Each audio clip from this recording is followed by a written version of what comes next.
Hey everyone, Jeff Rowe here. It's been a while, so I thought I'd drop an update, and some of you like to know what's going on. So I appreciate that. First thing is, start with my health. It is no secret to anyone, because I don't keep it a secret. I've been struggling with anxiety and depression for a long time, probably most of my adult life. And within the last 10 years, I've been trying to treat it. That's all been going smoothly. I started seeing a psychiatrist. She's got me on some new medications. Along the way, they diagnosed me as ADHD, so we're treating that. And once I had that diagnosis, a lot of other stuff in my life made a lot of sense. Leg bouncing, finger picking, finger biting, restless energy, lack of attention. A lot of it kind of fell into place when she told me that. So it's nice. I can start to get that treated. When everything kicked off, I went on a leave of absence, and I just got back in September.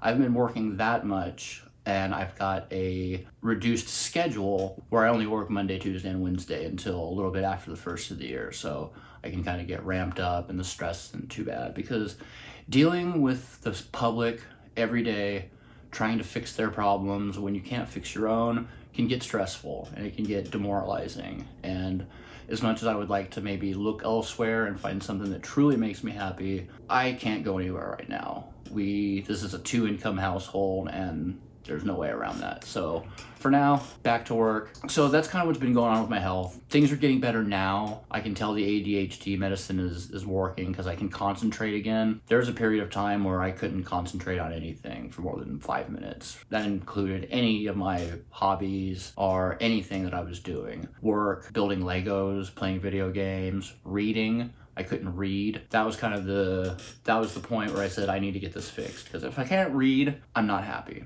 So all that's been kind of worked out. We're seeing how the medicine that I'm on is working, and we're kind of adjusting as we go. I have a really good psychiatrist that I found, and I have a new doctor that I found, and both of them seem like they're on my side. So a couple weeks ago, Fresno had their 12th annual taco truck throwdown at Chancey Park. We went and checked that out, partially because we love tacos, who doesn't, and partially because the headliners for the musical events were Cypress Hill and the Dog Pound. I first saw Cypress Hill in, I believe, 92 or 93 with House of Pain when they came to Fresno. That was my first concert ever. That was quite an experience. And getting to see them again after this many years was great. They're a little bit older, they're a little bit slower on stage, and probably a little bit higher, but they put on a great show. It was great. One of the openers was also worth noting. They were a Prince tribute band called the Purple Ones. They were really good. They had the crowd jamming, and in between the musical acts there was a DJ. He did play some music that got the crowd pretty live, so I guess he did a good job. So the rest of the Taco Truck Throwdown was great. They took over Chancey Park, which is a baseball stadium here in Fresno. The whole outfield wall was lined with the taco trucks, and basically there were judges that were judging the tacos. They had a most popular vote where you could vote for your favorite taco vendor. They also had a salsa competition, and I apologize to my Spanish friends, I'm going to mispronounce this, a michelada competition. I'm not too into that. My dad used to love beer and V8, so I think he would really like that stuff, but since he doesn't drink anymore, not gonna happen. The tacos were great. We're definitely gonna go again next year. I think I had between 6 and 8 tacos. I was trying to keep it, as pure as possible. Carne asada tacos, very little toppings, no burritos, because they fill you up. I wanted more tacos. And it was great. We got to eat some really good food, got to hear some really good music, and there were a lot of people there. It was a lot of fun. It's good to get out and do things. It was me, Mario, Phil, and Phil's girlfriend Grace that went, and we had a great time. It was a lot of fun. So last week we took a trip to San Francisco. This was a long planned trip because we were gonna go see a Liz Phair show. Liz Phair is one of my favorite singer-songwriters from back in the 90s, I guess. Very much an indie darling, came out of nowhere. The critics loved her first album, Exile in Guyville. Her follow-up, Whip Smart, was even more well-received, and she's put out a string of albums since that have all been great. She's been experimenting with her style a bit on her later albums. Some people like it, some people don't. She went kind of very pop on one album. That pissed off a lot of her older fans, but hey, artists have to grow and change and try new stuff. I'm all for it. But before the show, we had to get to the hotel, and Kristen found a really cute, really nice old building hotel right in the city. The neighborhood we stayed in was it looked pretty safe. A lot of activity throughout the day and night. It was an older building. I haven't researched it yet, but the elevator, for example, that we went in was the old style where you open the door, you push back the grate, you get in, and the inside of the elevator was actually open, so you can see the elevator shaft itself. It was really cool. The rest of the hotel was, really nice, really well decorated. They had, free coffee downstairs 24/7. They had free, not really continental breakfast every day, but it was, I had a cinnamon roll. I had some really good yogurt. They had some really thick cut French bread. Had some good coffee. It was cool. We enjoyed it. So the first night we were there, Friday, we wanted to see the Marvels very badly because we weren't able to see it Thursday night when it hit the theaters because of the Loki season 2 premiere. Because we didn't want to miss that or put that off, we didn't see the Marvels until Friday night. And we saw it at a really nice AMC theater in Union Square. We were about 2 blocks from Union Square in our hotel room. This was by far the biggest movie theater I've ever been in. This hallway, as you can see, just goes on and on and on. I don't know how many actually theaters they had in there, but the hallway itself, it was absolutely huge. One of the reasons we also decided to go to this theater is because a few weeks ago when we went to see Taylor Swift's Eras Tour movie, it also featured a couple of merch items. There was a plastic popcorn bucket, a plastic drink cup, and a tin popcorn bucket that she really wanted, but Fresno sold out of them almost immediately, and we didn't get any more back. So one of the reasons she wanted to go to an AMC theater is because she knew they had stock, and she could actually add the item to our movie ticket. So she got her popcorn bucket. She was very happy. I actually picked one up myself while I was there because I thought, that's cool. I can store things in it. And she's turned me into something of a Swiftie myself, so I can't hate. So we saw the Marvels, which was absolutely fantastic. It was fun. The characters were great. We got some backstory finally between Monica and Carol. Iman Vellani as Kamala Khan Ms. Marvel is absolutely phenomenal. They need to put her in more stuff in the MCU, and I think we'll all be better for it because you can see how much fun she's having when she's on screen. She loves what she's doing. She's a huge comic book nerd, and it was literally her dream to play Ms. Marvel, and she made it happen. And not only that, Marvel approached her to write a miniseries for Ms. Marvel, which she's doing right now, and it's fantastic. So the woman can do no wrong. She's having a blast out there doing promotions for it. Everything I've heard her say is spot on. She even addressed the low box office numbers, saying, that's not for me to worry about. That's for the studio heads. We had fun. We made the movie we wanted to make, and we enjoyed doing it. And a lot of us enjoyed watching it. Almost everyone that I've talked to who saw it enjoyed it. And I'm too old to debate people and try to change their opinion on stuff like that. I can't. Can you? I got it. Whatever. If you didn't like it, that's fine. The rest of us had a great time. I recommend going to see it. As everyone knows, I'm an old school comic book nerd. I love everything Marvel. Captain Marvel, within the last 10 years or so, has become one of my favorite characters. And I think Brie Larson does a fantastic job with her. I mean, she was great in Captain Marvel. She was phenomenal in Endgame, even though we didn't get too much of her. She came in and wrecked house for 10 minutes. Nearly put Thanos down, so it was great. Go see it. Don't listen to online reviews. So after the Marvels let out, we were walking down again that long-ass hallway, and we could very clearly hear the booming bass and music of the Taylor Swift Eras Tour movie in one of the other theaters. So we had nowhere to be, and so I asked Kristen, I said, do you want to go catch the rest of it? And she was like, hell yeah. So we snuck into that theater, and we watched the second half of the Eras Tour again. And one thing of note about this AMC theater was the sound system was phenomenal. I mean, I thought our theaters here were relatively upgraded, but the sound system in both the Marvels movie and the Eras Tour movie, It was fantastic. It was great. It just blew Edwards Theater here in town out of the water completely. It sounded like a whole new generation difference between audio systems. I didn't think we were that far out of date because they just revamped Edwards not too long ago. So we got to watch the Eras Tour movie again. Sounded amazing. The music was great.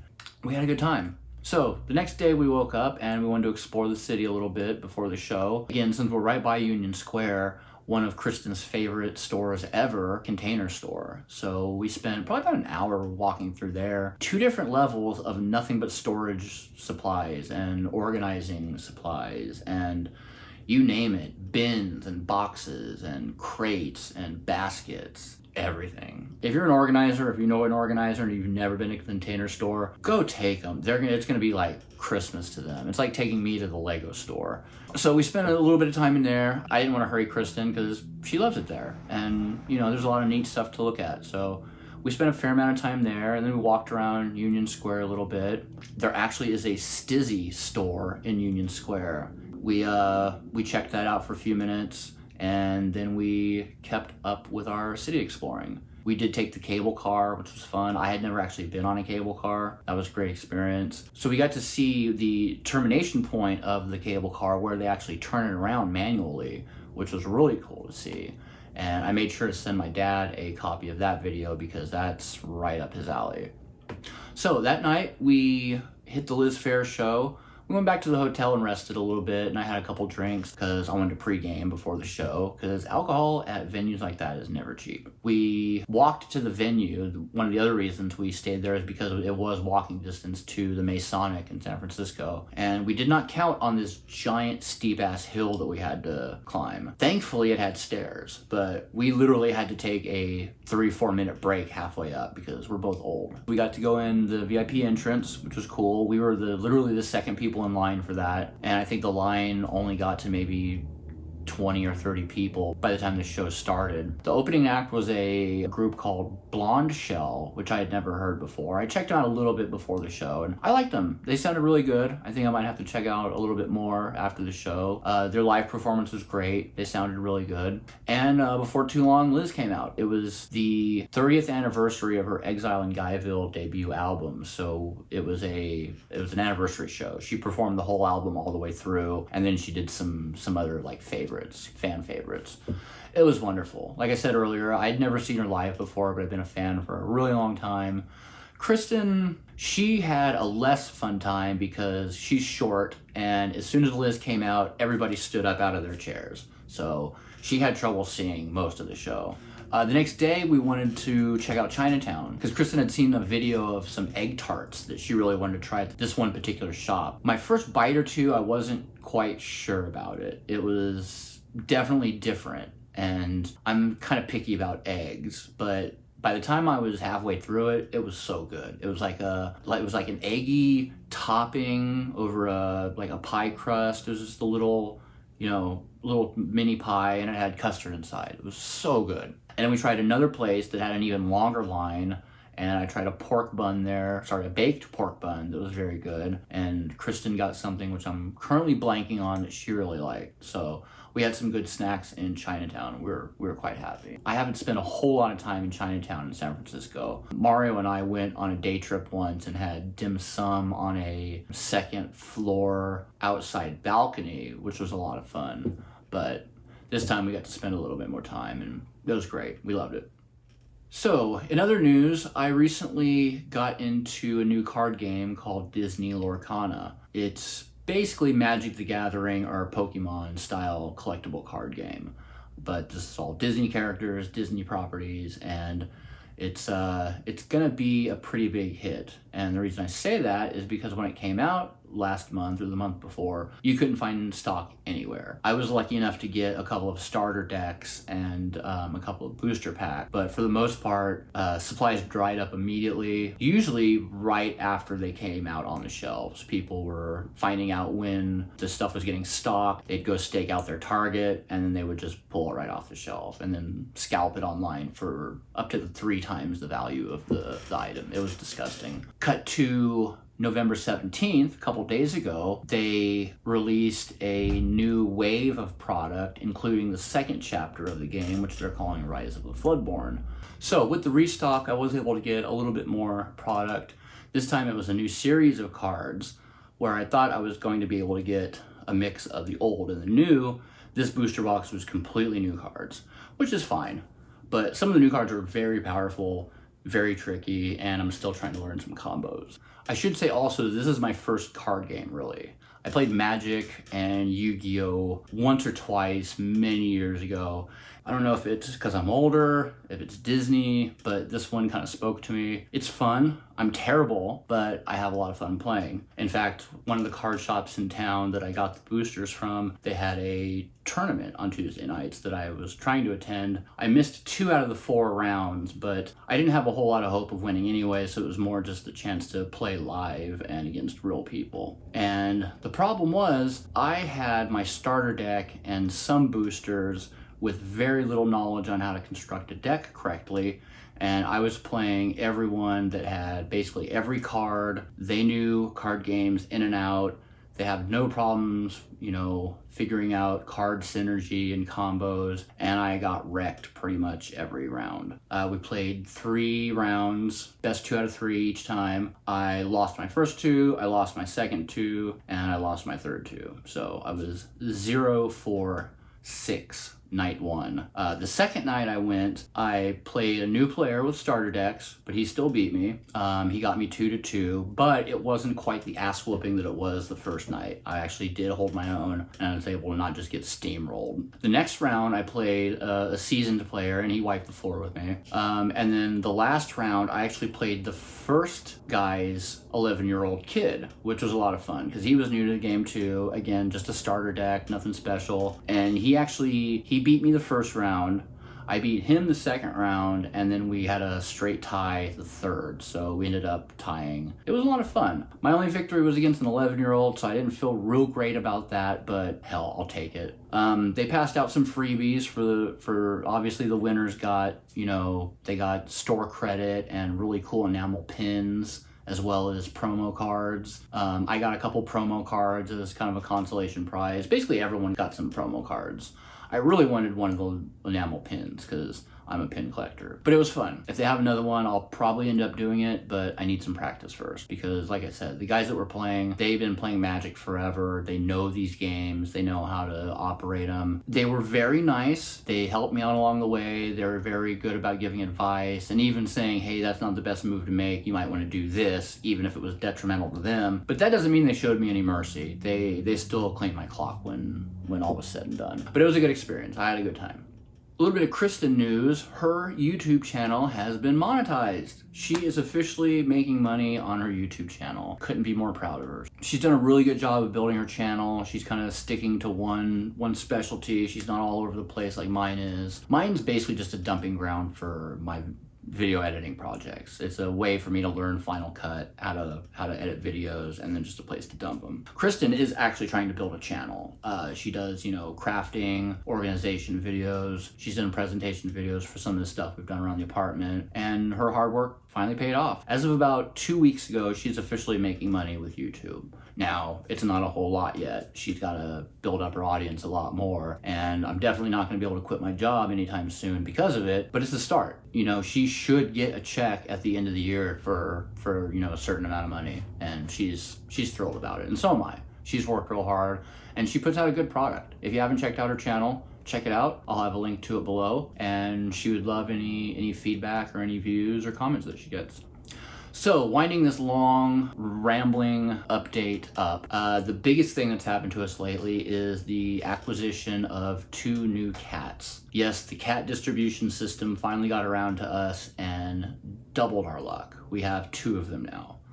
So for those of you who are not in the know, what happened was Kristen's mom, who does a lot of work with the local shelters and animal rescues, she came to us with an emergency need to foster 2 little stray kittens. We found out later they're about 16 weeks old, so they're really small. But we said, yeah, we'll absolutely watch a couple of cute kittens for a couple of days. They were found across the street from Sherry's aunt's house. underneath the house. It was a colony of feral cats, and these were relatively, young kittens. Come to find out, both of them were very sick. They had colds of some kind. The gray and white one couldn't breathe out of his nose, so he was wheezing a lot, and he was breathing through his mouth, which cats normally don't do. The orange one, he had a really bad cold too. He was kind of dirty. He had dried feces on his backside.